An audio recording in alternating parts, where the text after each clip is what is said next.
नमस्कार, मैं हूं राहुल राजपूत। दो टूक की शुरुआत करते हैं। समाजवादी पार्टी के राष्ट्रीय अध्यक्ष अखिलेश यादव ने बीजेपी पर तीखा हमला बोला। उन्होंने कहा कि बीजेपी की उलटी गिनती शुरू हो गई है, अगले चुनाव में सरकार बदल जाएगी। साथ ही अखिलेश यादव लगातार कहते आ रहे हैं कि संविधान खतरे में है। इसका असर यूपी में होने वाले चुनाव में देखने को मिलेगा। साल 2027 में यूपी में बीजेपी को कोई नहीं बचा पाएगा, सत्ता से सफाया होगा। इन्हीं बातों को लेकर डिप्टी सीएम केशव प्रसाद मौर्य ने अखिलेश यादव पर तंज कसते हुए एक्स पर पोस्ट किया। उन्होंने लिखा कि जिनकी राजनीति खतरे में होती है उनका बहाना होता है कि संविधान खतरे में है। दो टूक में करेंगे चर्चा, पहले सुनते हैं बयान। 2027 का चुनाव भारतीय जनता पार्टी हारने जा रही है। उसकी मुख्य वजह है युवाओं का आरक्षण छीना जाना, महिलाओं के साथ बढ़ता अपराध, किसानों की बढ़ती समस्याएं, बेरोजगारी, गरीबी, ये तमाम ऐसे मुद्दे हैं जिसका जवाब भाजपा नहीं दे रही है, बल्कि सांप्रदायिकता का कार्ड खेल रही है। उप मुख्यमंत्री का ये कहना कि जीत खतरे में है, इसका मतलब शायद वो 2022 की अपनी हार को अभी भुला नहीं पाए हैं। अब तो ये किसी से भी छिपा नहीं है कि भारतीय जनता पार्टी संविधान बदलना चाहती है। और ये बात सिर्फ अखिलेश जी नहीं कह रहे हैं, इस देश का प्रत्येक व्यक्ति ये बात जानता है। संविधान में जो लोगों को अधिकार मिले हैं आवाज उठाने का, सवाल करने का, आप देखिए ना, सवाल उठाने पर बुलडोजर चलाया जाता है। जाति और धर्म देखकर नौकरियां, पोस्टिंग और आपराधिक कार्रवाइयां भी जाति देखकर हो रही हैं। देखिए, संविधान सुरक्षित है और संविधान के अधिकार संरक्षित हैं। संविधान का डर दिखाकर बार बार बासी कढ़ी में उबाल आने वाला नहीं है। और मुझे लगता है कि अखिलेश यादव को अब जीएसटी कम कर दी है, साइकिल सस्ती हो गई है, गांव-गांव जाएं, साइकिल चलाएं, जनता के बीच में अपनी विश्वसनीयता बनाएं, संविधान की दुहाई देना बंद करें। और ऐसे में बड़े सवाल, संविधान खतरे का बहाना क्या है? सियासी तराना सरकार के विपक्ष का, हालांकि विकास का फंडा, विपक्ष चलाए संविधान का एजेंडा। संविधान खतरे वाला सवाल, मचा सियासी बवाल। पक्ष विपक्ष में क्लीश, क्या है अखिलेश का सियासी संदेश? इन्हीं सवालों के साथ मेहमानों से चर्चा। पल्लवी सिंह जी, प्रवक्ता बीजेपी, अशोक यादव जी, प्रवक्ता समाजवादी पार्टी, विजय कौशिक जी, कांग्रेस नेता। आप तीनों मेहमानों का स्वागत है दो टूक में। अशोक यादव जी, अखिलेश यादव कह रहे हैं कि संविधान खतरे में है, 27 में दिखेगा, बीजेपी जा रही है, बताना क्या चाह रहे हैं जनता को? देखिए राहुल जी, संविधान खतरे में है या संविधान को बदलना है, ये बात सबसे पहले शुरू किसने किया था? ये विपक्ष ने तो शुरू नहीं किया था ना। ये बात भारतीय जनता पार्टी के 3 से 4 बड़े नेताओं ने शुरू किया था और लगातार जनता के बीच गए और कहे कि 400 सीटें हमको दे दीजिए, संविधान बदलना है। तो जनता के बीच मैसेज तो उन्होंने दिया। हमने तो सिर्फ यही बताने की कोशिश किया कि जो कॉन्स्टिट्यूशनल इंस्टीट्यूशंस जो संविधान ने बनाए थे चेक एंड बैलेंस बनाने के लिए, ताकि चुनी हुई सत्ता निरंकुश ना हो जाए, पाकिस्तान की तरह, चाइना की तरह इस देश के ऊपर तानाशाही व्यवस्था थोप दे, उन संवैधानिक संस्थाओं को के चेक एंड बैलेंस को डिमोलिश करने के लिए मोदी सत्ता लगातार प्रयास कर रही है। उसी प्रयास में आप देखिए चुनाव आयोग, जिसको बैकबोन कहा जाता है किसी भी देश की डेमोक्रेसी का बैकबोन इलेक्शन कमीशन होता है, उसी इलेक्शन कमीशन को फ्री एंड फेयर बनाने के लिए सुप्रीम कोर्ट ने एक रूलिंग दिया था। आप तो कहते हैं कि बीजेपी झूठ बोलती, लेकिन आप इसे सच मान बैठे हैं। नहीं, बीजेपी झूठ बोलती है, बिल्कुल सही कह रहे हैं आप। नहीं, मैं नहीं कह रहा हूं, ये आप लोग कहते हैं, मैं नहीं कह रहा हूं। लेकिन संविधान वाली बात तो आप लोग सच मान बैठे हैं। देखिए, बीजेपी के लोग कभी कभी अहंकार में आकर के सच भी बोल जाते हैं, मन की बात। कभी कोई जैसे मोदी जी मन की बात करते हैं रेडियो पर, वो मन की बात में कभी कभी कुछ बातें सही भी निकल जाती हैं अंतरात्मा से। तो उसी तरह से बीजेपी के नेता लोग मन की बात में अपने अंदर की जो उनका जो बात थी वो बात निकल के बाहर आई। और इस बात को कौन नहीं जान रहा है? अभी चुनाव आयोग को लेकर के हमारे बिहार में जिस तरह से 65 लाख वोट काटे गए, ये क्या कोई मामूली बात थी क्या? आप इस चीज को आप नहीं समझ पा रहे हैं कि चुनाव आयोग को किस तरह से एक पपेट बना के रखी है मोदी सरकार। जब सरकार चाहेगी, जहां चाहेगी वहां चुनाव होगा, सरकार चुनाव की डेट डिसाइड करेगी, सरकार डिसाइड करेगी कि विपक्ष के सवालों का एफिडेविट का जवाब देना है कि नहीं देना है। चुनाव आयोग से सवाल हम लोग पूछेंगे तो जवाब मोदी सरकार के प्रवक्ता देते हैं। तो ये सारी चीजें कहीं न कहीं इस दिशा में जा रही हैं। कि हमारे देश की डेमोक्रेसी वास्तव में खतरे में है। ये लगातार 2014 से ये चीज को ठीक है, लेकिन कह रहे हैं कि 27 में यूपी से बीजेपी जाने वाली है, संभव है? देखिए, आप बीजेपी 27 में जाएगी इसका आपको आभास लगातार मिलना शुरू हो गया है। 4 जून 2024 का वो दिन याद करिए जिस दिन बीजेपी को पूरा ऊपर से लेकर नीचे तक एहसास हो गया कि हमारी विदाई सुनिश्चित है। भाई 62 सीटों पर से 33 सीटों पे आ गई बीजेपी। इनके जो सबसे बड़े नॉन बायोलॉजिकल नेता हैं जो अपने आप को भगवान कहते हैं, उनका 3,26,000 या 27,000 वोट कम हो गया काशी से। तो जिसको ये जिस प्रदेश में संघ के सबसे बड़े नेता का 3.25 लाख वोट कम हो जाए, उस प्रदेश की स्थिति क्या समझ रहे हैं आप? अब भगवान राम की नगरी अयोध्या, जिसमें भगवान राम भी समझ गए कि बीजेपी धूर्त पार्टी हमको धोखा दे रही है, हमारे नाम पे पैसे बना रही, जमीनें बना रही, इनके लोग कब्जा कर रहे हैं, इनके अधिकारी कब्जा कर रहे हैं, अडानी कब्जा कर रहा है सेना की जमीनों। ठीक, भगवान राम भी समझ गए। विजय कौशिक जी, अभी भी संविधान खतरे में है और ये कहा जा रहा है कि हर बार हारते हैं इसीलिए संविधान खतरे में है। आपकी लाइन कट गई आखिर की, दोबारा रिपीट करेंगे? अखिलेश कह रहे हैं कि संविधान खतरे में है, जिसका असर 27 में दिखेगा। बीजेपी जा रही है, बीजेपी कह रही है कि हमेशा हारते हैं इसीलिए संविधान खतरे में है इनके लिए। देखिए, मैं अखिलेश जी की बात नहीं करूंगा, उनकी अपनी पार्टी है, हमारी अपनी पार्टी है। गठबंधन का भविष्य क्या होगा ये समय तय करेगा। लेकिन हाँ, हम उनकी इस बात से सहमत हैं कि देश में लोकतंत्र का गला घोटा जा रहा है और संविधान की धज्जियां उड़ाई जा रही हैं। इसलिए संविधान खतरे में है और इसकी दोषी भाजपा सरकार है। इसके खिलाफ हमारी पार्टी के नेता राहुल गांधी जी लगातार लड़ाई लड़ रहे हैं। वोट चोर गद्दी छोड़ हमारा जो है नारा है, और इस अभियान के तहत देश भर में जहां जहां वोटों की गड़बड़ करके भाजपा जीतती रही है, उन जगहों पर किस तरह से वो वोट चोरी रुके और जनता के अंदर कैसे जागरूकता है, इसको लेकर हम लड़ाई लड़ रहे हैं। और हमें पूरी उम्मीद है कि 2027 में उत्तर प्रदेश के अंदर भाजपा का सुपड़ा साफ हो जाएगा। और इसका एक कारण यह भी है कि आप देखेंगे कि अपनी संभावित हार को देखते हुए अभी से ही भाजपा के अंदर गुटबाजी शुरू हो चुकी है और बहुत से नेता भाजपा के योगी जी को कुछ नहीं समझते, उनकी खुद की दावेदारी है। और बहुत से भाजपा के नेताओं को लगता है कि योगी जी के रहते भाजपा सत्ता में नहीं आ सकती, इसलिए आपस में जूतम पैजार चल रही है, जो ये साबित करती है भाजपा का साफ होने जा रहा है। बोलते रहिए, आवाज आ रही है आपकी विजय जी। जी ठीक तो है, मेरा हाँ कि भाजपा का सुपड़ा। ठीक है। पल्लवी सिंह जी, तो मान बैठे हैं अखिलेश यादव, अभी भी संविधान खतरे में है। संविधान खतरे में लोकसभा चुनाव के दौरान भी था। पल्लवी सिंह जी, आवाज आ रही है आपको? सुन पा रही हैं आप? ठीक है। अशोक जी, सवाल इस बात को लेकर है, वो तो कह रहे हैं कि उनकी राजनीति खतरे में, उनका भविष्य खतरे में, इसीलिए संविधान खतरे में दिखाई दे रहा है। देखिए, मैंने इसके पहले भी कहा कि भविष्य किसका खतरे में। आज अखिल भारतीय विद्यार्थी परिषद वाले, आपने देखा हमारे राष्ट्रीय जी ने लगाया था उसको ट्वीट पर, वो क्या क्या नारे लगा रहे थे, मुख्यमंत्री जी के खिलाफ नारे लगा रहे थे ना, कि योगी जब जब डरता है पुलिस को आगे करता है। ये कौन नारा लगा रहे थे? समाजवादी लोग लगा रहे थे, ये अखिल भारतीय विद्यार्थी परिषद के लोग लगा रहे थे। और भाजपा को भी पता है कि मुख्यमंत्री जी भाजपा के तो है नहीं, ये तो हिंदू युवा वाहिनी के थे, ये तो मुख्यमंत्री बनने के लिए भाजपा में आए, तो पूरा देश जानता है। और ये लड़ाई वाहिनी बनाम परिषद चल रही है, ये हितों का टकराव है, ये आपस में लड़ रहे हैं ये लोग, क्योंकि इनको आपस का जो माल की बंटवारे में लड़ाई है या अधिकारों के बंटवारे की लड़ाई है या किस चीज की लड़ाई है, तो जनता देख रही, सड़कों पे देख रही। भाई पल्लवी जी, आवाज आ रही है आपको?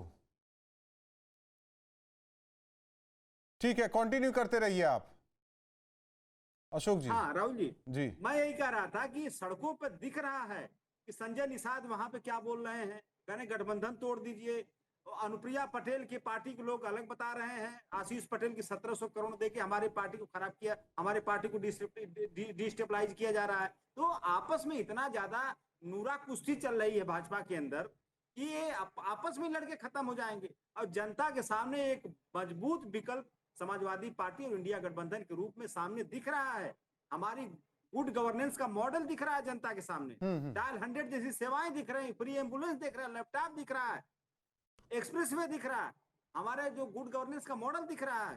तो जनता के पास एक बहुत अच्छा विकल्प है जिसका जनता और पीडीए के लोगों ठीक है, एक सवाल विजय कौशिक जी, ये आपके ही नेता राहुल गांधी का ये मुद्दा जिसे अब आगे बढ़ा रही है उत्तर प्रदेश में समाजवादी पार्टी, संविधान खतरे में है।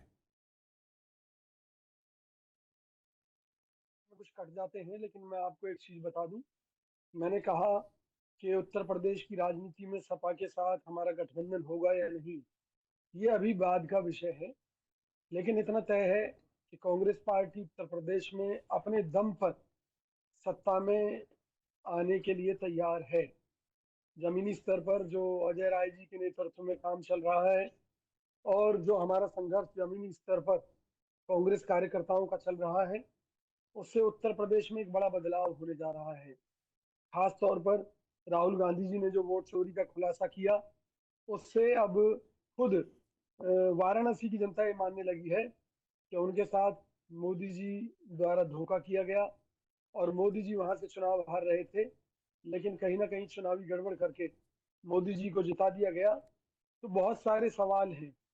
उत्तर प्रदेश की बात जहां तक मैं करूं तो आज चाहे बाढ़ की त्रासदी की बात हो, विभिन्न क्षेत्रों से खबरें आ रही हैं, और केवल उत्तर प्रदेश की बात ही क्या करूं, चाहे उत्तराखंड की बात हो, हिमाचल की बात हो, नहीं, हिमाचल में तो आपकी चाहे सरकार है ही। देश के विभिन्न हिस्सों की बात हो, भाजपा हर मोर्चे पर फेल है।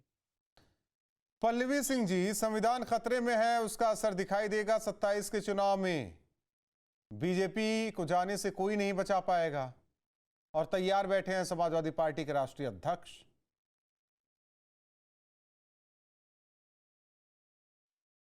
समाजवादी पार्टी बनके रह गई है और उसका ये संविधान जो उसने कोशिश की थी एक बार 2024 के इलेक्शन में संविधान और आरक्षण के नाम पे जनता को बरगलाने की, कुछ सीटें उनकी ज्यादा आ गई थी। इसका मतलब ये नहीं है, उसके बाद भी आपने देखा उपचुनाव हुए तो उसमें किस तरीके से भारतीय जनता पार्टी ने अपनी सीटें हासिल की। तो आप अफवाह फैलाएंगे या लोगों को बरगलाने की कोशिश करेंगे, वो कुछ समय के लिए हो सकता है, पर या आप ये चाहते हैं कि आप जनता को बेवकूफ बना लेंगे। जनता बहुत स्मार्ट है और उसको पता है कि संविधान किसकी वजह से खतरे में था, तो इसीलिए आपका सफाया हो चुका है। 2017 के बाद से आप साफ हो चुके हो और आपको जो है सबसे ज्यादा आवश्यक है आप जाके धरातल पे उतर के काम करें। जो आप ये तुष्टीकरण की राजनीति करते हैं, जातिवाद की राजनीति करते हैं, इससे कुछ होने वाला नहीं है। लोहिया जी के सिद्धांत किसी और बात पे शुरू हुए थे, समाजवाद की उन्होंने बात की थी, पर अभी आप क्या लेके चल रहे हैं? आप सिर्फ परिवारवाद लेके चल रहे हैं, आप तुष्टीकरण की राजनीति लेके चल रहे हैं और उससे कुछ होने वाला नहीं है।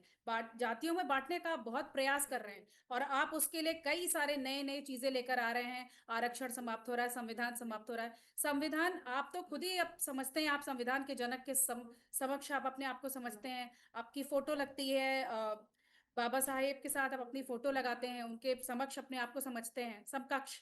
तो ऐसा कुछ भी नहीं है। भारतीय जनता पार्टी संविधान का उतना ही सम्मान करती है जितना कि शुरू से होता आ रहा है। और यदि कहा जाए, ढंग से कहा जाए, तो संविधान को बांध के रखने का, उसके हिसाब से चलने का सारा कार्य भारतीय जनता पार्टी करती आ रही है। कांग्रेस पार्टी हो चाहे समाजवादी पार्टी हो, इन्होंने हमेशा संविधान के विरुद्ध कार्य किया है, लोगों को बरगलाया है, आरक्षण के नाम पे परेशान किया है लोगों को, और ये सारी चीजें नहीं चलेंगी। 2027 के इलेक्शन में भी वही होगा, हिस्ट्री रिपीट होगी, इवन और अच्छे से होगी, क्योंकि अशोक यादव जी की पार्टी, उनके राष्ट्रीय अध्यक्ष तो तैयार बैठे हुए हैं। वो तो चाह रहे हैं कि ये साल किस तरीके से बीते, 26 भी बीते और चुनाव आ जाए। तो बिल्कुल बेबुनियाद बात है और इस बात में बिल्कुल भी दम नहीं है। वो तो चाह रहे हैं कि 26 भी जल्दी बीते और 27 में चुनाव आ जाए। बहुत तन्मयता से बिल्कुल इंतजार कर बिल्कुल रहे हैं। देखिए बिल्कुल चुनाव आ जाए, क्योंकि हम भारतीय जनता पार्टी की यदि बात की जाए तो हमेशा इलेक्शंस के लिए रेडी रहती है, क्योंकि जनता के बीच में रह के 365 दिन एक एक कार्यकर्ता, चाहे बड़े से बड़ा पदाधिकारी हो, मिलके काम करता है। समाजवादी पार्टी की तरह नहीं कि 2027 के इलेक्शन आ रहे हैं, अब 2025 समाप्त हो रहा है, अब कमर कस लो, निकलो, अब इस बार क्या अफवाहें उड़ानी है, क्या सरकार के विरुद्ध बात करनी है, ऐसे काम नहीं होता है। ऐसे आप ट्विटर बाजी अगर करेंगे, आप सोशल मीडिया पे आप पोस्ट करेंगे, उसके थ्रू आप जनता के दिल में अपनी जगह नहीं बना पाएंगे। आपको धरातल पे उतरना पड़ेगा। और अशोक आप यादव करते भी जी, क्या है, आप अगर विपक्ष सामने भी जाएंगे तो आप विपक्ष अफवाह फैलाएंगे। जनता में भ्रम फैलाने में माहिर है। नहीं देखिए, विपक्ष जनता में भ्रम, अभी पल्लवी जी कह रही थी, जाति की बात कर रही थी।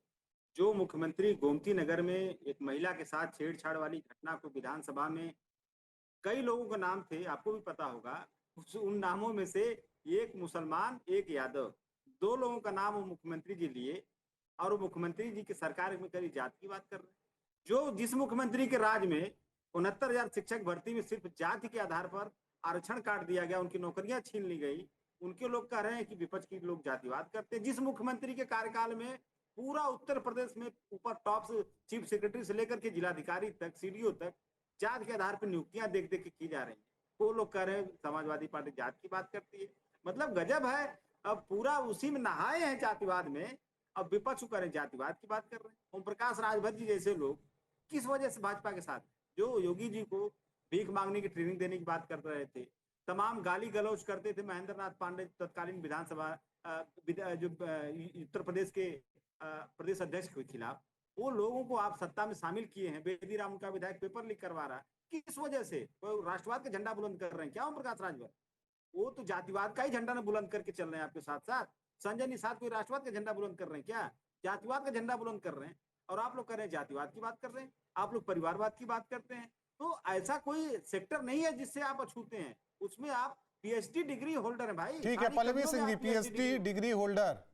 फिर आते हैं विजय कौशिक जी आपके पास। पल्लवी सिंह जी, आवाज आ रही है आपको? हाँ जी आ रही, आप उन पर आरोप लगा रहे हैं, अशोक यादव जी कह रहे हैं कि इसमें तो पीएचडी होल्डर हैं आप लोग, पीएचडी डिग्री होल्डर। जातिवाद की राजनीति समाजवादी पार्टी हमेशा से करती आ रही है। अब 2017 के पहले हैं। आप ये बताइए, जब भी भर्तियां होती थी, अभी की भर्तियां बहुत ही पारदर्शी तरीके से, बहुत ही निष्पक्ष तरीके से, यदि आप स्किल्ड हैं उसके आधार पे होती है। इससे पहले क्या होता था, हर जिले हर शहर के लोग आ जाते थे नाम की एक लिस्ट लेके, और भाई भतीजावाद पूरी तरीके से यहाँ पे था। यदि आप इनको जानते हैं, इस नेता को जानते हैं, इस जाति के हैं, तो उन्हीं लोगों की भर्ती होती थी, अदरवाइज भर्ती ही नहीं होती थी। तो समाजवादी पार्टी तो शुरू से यही करती आ रही है, परिवारवाद की राजनीति, जाति धर्म की राजनीति यही करती आ रही है। उसका पूरा जो है, इवन जो भर्तियां होती थी, भर्तियों में दिख जाता था कि किस तरीके की राजनीति वो करते आ रहे हैं। लेकिन अभी की आप देखेंगे, योगी सरकार के आने के बाद जो भी भर्तियां होती हैं, पहली बात तो सारी चीजें, सारी नियुक्तियां बहुत ही स्पष्ट रूप से होती हैं। नियुक्ति पत्र आके बांटे जाते हैं, माननीय मुख्यमंत्री जी खुद स्वयं बांटते हैं नियुक्ति पत्र। और उस समय क्या होता था कि जितने भी जान पहचान के लोग होते थे उनको बांट दिया जाता था। अशोक यादव जी का कहना है कि जहां जाते हैं उनको एक ही जाति का अधिकारी दिखाई देता है बस। हेलो, अशोक जी का कहना है कि किसी भी कार्यालय में जाते हैं तो उनको एक ही जाति का अधिकारी दिखाई दे रहा है इस वक्त। बिल्कुल झूठ है, बिल्कुल बेबुनियाद बात है। भारतीय जनता पार्टी की नहीं, यही तो बात है 2017 के पहले की आप लिस्ट निकलवा के देख लीजिए। पहले ये चीज जरूर होती थी कि एक जाति तो उसी जाति के लोग होंगे, या जितनी भी नियुक्तियां भी होती थी ना, वो नेताओं की जान पहचान के लोगों की होती थी, तो बाकायदा ये तो हर कोई जानता था, जनता ये बात जानती थी। तो जो अशोक जी बोल रहे हैं वो बिल्कुल बेबुनियाद बात है। इस समय ये सारी चीजें नहीं होती हैं, हर जाति हर धर्म के लोग काम कर रहे हैं। आप जितनी भी नियुक्ति पत्र बंटते हैं, सारी लिस्ट निकलती है बाकायदा। भारतीय जनता पार्टी आंकड़ों पे बात करती है, ये नहीं है कि आंकड़े आप निकाल के दे देंगे। आप 2017 के आंकड़े निकाल के देख लीजिए, उस पर फिर बात करते हैं। विजय कौशिक जी, लोकतंत्र खतरे में है, संविधान खतरे में है। पिछले कई लोकसभा चुनाव से पहले और अब तक खतरे में दिखाई दे रहा है, लेकिन खतरा महसूस नहीं हो रहा है आम जनमानस को। तभी तो कुछ हो पाएगा अगर ये महसूस होगा तो। सरकार को जब ये पता चलता है कि आम आदमी राशन खरीदने में भी दिक्कत महसूस कर रहा है क्योंकि उसके पास पैसा नहीं है। इसलिए सरकार जीएसटी में कटौती की घोषणा करती है। सरकार कहती है कि अब 18% और 5% जीएसटी के दायरे में ज्यादातर चीजें रहेंगी, जो नुकसानदायक चीजें हैं वो 40% तक जाएंगी। तो सरकार को ये सब क्यों करने पड़े, कदम क्यों उठाने पड़े? क्योंकि हकीकत यह है कि आज जनता महंगाई से त्राही त्राही कर नहीं, रही है। टैक्स रिफॉर्म तो होते हैं, आज आपके टाइम भी जनता होते आए हैं, ऐसा नहीं है। सुनिए ना, देखो हमारे टाइम में कमाई थी, कमाई के हिसाब से आटे में नमक के बराबर टैक्स था, तो लोगों को कोई दिक्कत नहीं थी ना। आज एक तो कमाई घट गई लोगों की, महंगाई बढ़ गई, लोग गुजारा नहीं कर पा रहे, ऊपर से टैक्सों की मार। कितने स्तर पर टैक्स देना पड़ रहा है? आप एक गाड़ी खरीद रहे हैं उस पर टैक्स, नहीं, उस पर रोड ठीक है, टैक्स, आप जीएसटी पे टोल बात कर टैक्स। रहे हैं, टैक्स पर बात कर रहे हैं, जरा हमें नहीं, वो समझा मेरे दीजिए कि मेरे जनता जो को कहने महसूस का नहीं हो ये रहा है कि है, सुनिए लोकतंत्र ना, खतरे में है, संविधान जो खतरे में है। जो सरकार अपनी वाहवाही के लिए जनता की जेब काट ले, जनता को मरने के लिए मजबूर कर दे, तो उसे तानाशाह सरकार ही कहा जाएगा। आज तक सरकार ने ये नहीं बताया कि रशिया से जो तेल खरीदा गया है उससे भारत सरकार को क्या फायदा हुआ है। चंद पूंजीपतियों की सरकार बनकर रह गई है ये सरकार, तो क्या ये तानाशाही नहीं है? क्या कहेंगे इसे आप? देश का खजाना भरना चाहिए या अडानी अंबानी का खजाना भरने से इस देश की तरक्की होगी?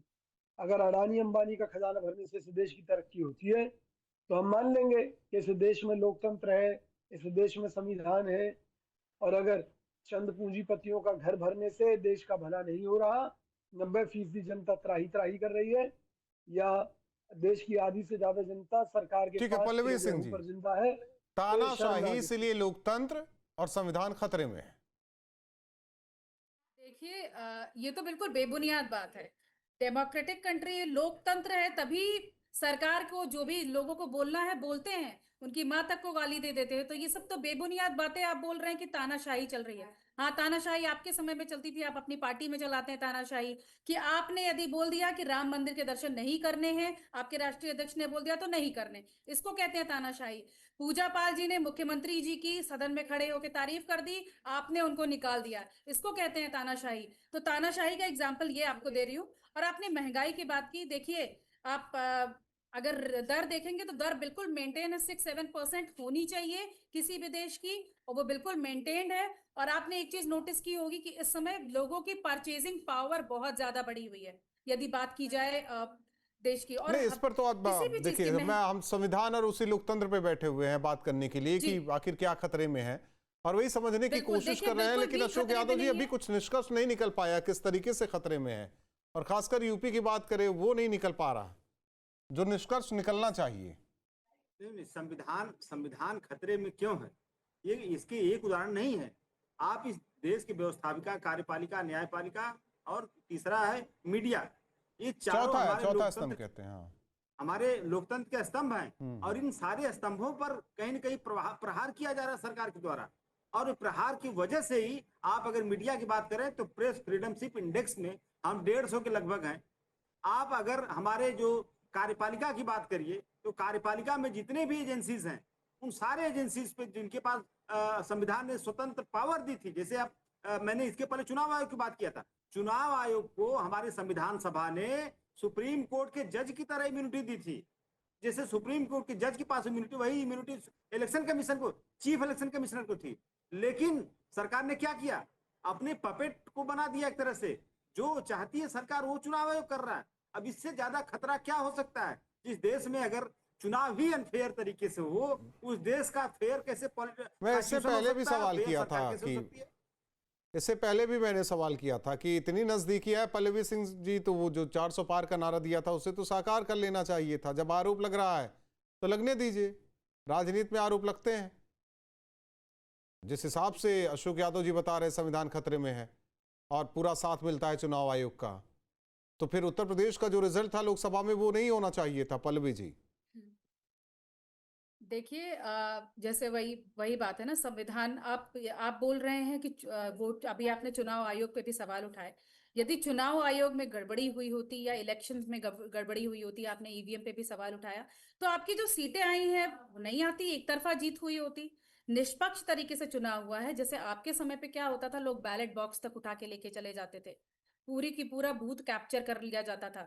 तो समाजवादी पार्टी उस तरीके की राजनीति करती आ रही है कि उन्होंने एक तरफा जीत कैसे सुनिश्चित करते थे वो, कि यहाँ पे तो बैलेट बॉक्स लेके चले जाओ, बूथ कैप्चर कर लो। तो ये इस तरीके की चीजें अब नहीं हो रही हैं। इनको दिक्कत ये है कि सब बहुत दिनों से सत्ता से दूर हैं, निराश हैं, हताश हैं। तो धीरे धीरे करके, पहले आप बोलोगे कि ईवीएम में गलती थी, आपके थोड़े अभी ठीक ठाक से सीटें आ गई, तो अभी आप वोट चोरी का आरोप लगा रहे हो। और जितने भी आरोप चाहे आप लगाओ चाहे कांग्रेस पार्टी आओ, हर चीज का जवाब चुनाव आयोग दे रही है। आपसे बोला है कि यदि आपको कोई दिक्कत है आप न्यायपालिका का सहारा लीजिए, लेकिन आपको तो न्यायालय पे भी भरोसा नहीं रह गया कि वहां जाके आप हलफनामा दायर करें, वहां से जाके आप स्पष्टीकरण ले। नहीं, आपको सिर्फ लोग नहीं, वो तो कह रहे थे सब जितने भी खतरे में है, तंत्र हैं, न्यायपालिका, चारों स्तंभ खतरे में है।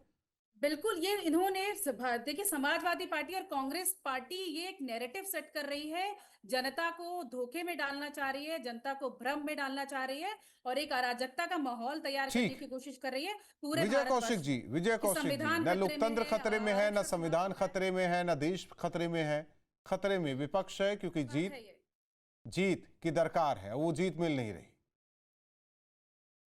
देखिए, जब मैंने कहा कि वोट चोरी के माध्यम से देश के लोकतंत्र को, उसकी आत्मा को कुचल कर अगर जनमत को हड़प लिया जाएगा, तो भाई क्या कहेंगे उसे आप? क्या वो जीत है? सबसे बड़ी बात यह है कि राजधर्म क्या होता है। आपको याद हो तो अटल बिहारी वाजपेयी जी ने मोदी जी को गुजरात के मुख्यमंत्री रहते हुए राजधर्म निभाने की हाँ, मैं मानता हूँ, राजधर्म निभाने की नसीहत दी थी। कुछ वोट से उनके सरकार भी उनका गिरी थी, लेकिन वहीं 2 बार आपकी सरकार बाहर से समर्थन लेके चली। तो राजधर्म ये होता है। आप ही लोग तय कीजिए कि राजधर्म क्या होता है अपने अपने हिसाब से। नहीं, राजधर्म तो ये होता है कि जो देश के करोड़ों लोग हैं, जो करोड़ों बच्चे हैं जो आज महंगी शिक्षा से मरने के कगार पर हैं, जो देश के करोड़ों बच्चे पढ़ लिख कर 10-10, 20-20 लाख रुपए डिग्रियों पर खर्च करके 10,000 की नौकरी भी नहीं मिल पा रही उनको, तो देश का सबसे ज्यादा बंटवारा फिर कौन कर रहा है? अगर योग्यता के आधार पर इस देश में नौकरियां नहीं है, अगर जरूरत के हिसाब से, खर्चों के हिसाब से, तो क्या फील कर रहे हैं विजय कौशिक जी कि लोकतांत्रिक देश में है या राजतांत्रिक देश में है? आप अभी क्या फील कर रहे हैं? नहीं, जब देश की सरकार ने विधिवत रूप से देश की संसद में राजदंड की स्थापना कर दी, अब राजदंड से भी दिक्कत हो गई, लोकतांत्रिक व्यवस्था में संभव है?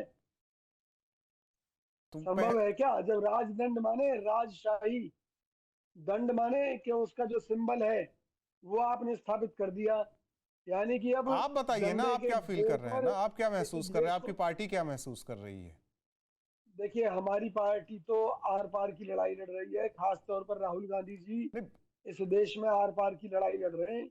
अब या तो मोदी जी रहेंगे या राहुल गांधी जी रहेंगे। क्लियर है पल्लवी सिंह जी, देश में या तो मोदी जी रहेंगे या तो राहुल गांधी रहेंगे, उत्तर प्रदेश में या तो बीजेपी या तो समाजवादी पार्टी। प्लीज फिर से रिपीट कीजिए क्योंकि वॉइस देश में या तो मोदी जी रहेंगे या तो राहुल गांधी, या बार पार की लड़ाई, और उत्तर प्रदेश में या तो समाजवादी पार्टी या बीजेपी, क्योंकि लोकतंत्र खतरे में है, देश खतरे में है, संविधान खतरे में है। देखिए, कांग्रेस पार्टी की बात की जाए, कांग्रेस पार्टी भ्रष्टाचार की जननी रही है, उसने देश को भ्रष्टाचार में डुबोया है। कांग्रेस सरकार खुद कहती थी कि 1 रुपए केंद्र सरकार से चलता था तो गरीब जनता तक सिर्फ 15 पैसा पहुंचता था, और ये बात इनके पूर्व प्रधानमंत्री श्री राजीव गांधी जी ने बोली थी। ठीक है, तो पूरा अगर लगाया जाए, यदि हिसाब लगाया जाए तो 68 लाख करोड़ रुपए से अधिक का तो भ्रष्टाचार हुआ है। तो कांग्रेस नेता जो है राहुल जी क्या कर रहे हैं, चोरी भी करते हैं और सीनाजोरी भी करते हैं।